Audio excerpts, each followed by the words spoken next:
Police ഏത് കാലത്തും അങ്ങനെയാണ്.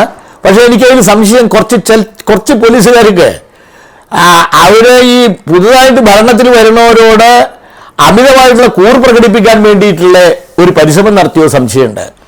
ആദ്യ ദിവസം തന്നെ പോലീസ് പാർട്ടി ഓഫീസിൽ അത്ഭുതകരമായി തോന്നി ഞങ്ങൾക്ക്. കാരണം ഇത് സാധാരണ ഈ ഏത് ഇലക്ഷനും വിക്ടോറിയ കോളേജിലാണ് അവരുടെ കൗണ്ടിങ് സ്റ്റേഷൻ ഉണ്ടാവും. ഇലക്ഷനിൽ ചിലപ്പോൾ ഞങ്ങൾ ജയിക്കും, ചിലപ്പോൾ UDF ജയിക്കും. അത് ഇലക്ഷൻ കഴിഞ്ഞിട്ട് അവർ ആഹ്ലാദ പ്രകടനം ഞങ്ങളുടെ പാർട്ടി ഓഫീസിന് മുമ്പ് കൂടെ തന്നെയാണ് പോക്ക്. ഇതുവരെ അങ്ങനത്തെ ഒരു ഇൻസിഡന്റ് ഉണ്ടായിട്ടില്ല.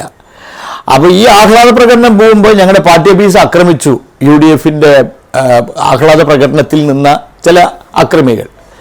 അപ്പോൾ അവിടെ വലിയ ഫോഴ്സ് ഉണ്ടായിരുന്നു, പോലീസ് ഫോഴ്സ് ഉണ്ടായിരുന്നു.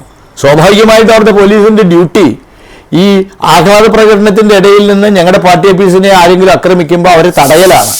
പക്ഷേ നിർഭാഗ്യവശാൽ അവർ ചെയ്തത് ഞങ്ങളുടെ പാർട്ടി ഓഫീസിന്റെ ഉള്ളിൽ കയറി പാർട്ടി ഓഫീസിൽ നിന്നിരുന്ന ഞങ്ങളുടെ പ്രവർത്തകരെ ആക്രമിക്കലായിരുന്നു. എന്നിട്ട് അവർ പാർട്ടി ഓഫീസിന്റെ അകത്തേക്ക് പ്രവേശിക്കാൻ നോക്കി. പക്ഷേ അപ്പോൾ ഞങ്ങളത് ശക്തമായിട്ട് തടഞ്ഞു.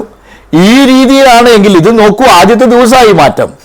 ഇങ്ങനെയാണ് പോകുന്നതെങ്കിൽ ഞങ്ങൾ അതിശക്തമായിട്ട് ഇതിനെ നേരിടും. അതിനുള്ള ശക്തി ജനങ്ങളുടെ പിന്തുണ ഞങ്ങൾക്കുണ്ട്. ഇപ്പോൾ ഈ കേരളത്തിലാകെ ഞങ്ങൾക്കൊരു സെറ്റ്ബാക്കാണ് ഉണ്ടായത്, പുറകോട്ടടിയാണ് ഉണ്ടായത് എന്നുള്ള വാസ്തവം. പക്ഷേ ഈ പുറകോട്ടടിയിലും പാലക്കാട് ജില്ലയിലെ 12 അസംബ്ലി മണ്ഡലങ്ങളിൽ 7 അസംബ്ലി മണ്ഡലങ്ങൾ LDFന്റെ കൂടെയാണ്. കൂടുതൽ ജനങ്ങൾ വോട്ട് നോക്കിയാലും കൂടുതൽ ജനപിന്തുണ LDFനാണ്. ഞങ്ങൾ ജനങ്ങളെ അണിനിരത്തും.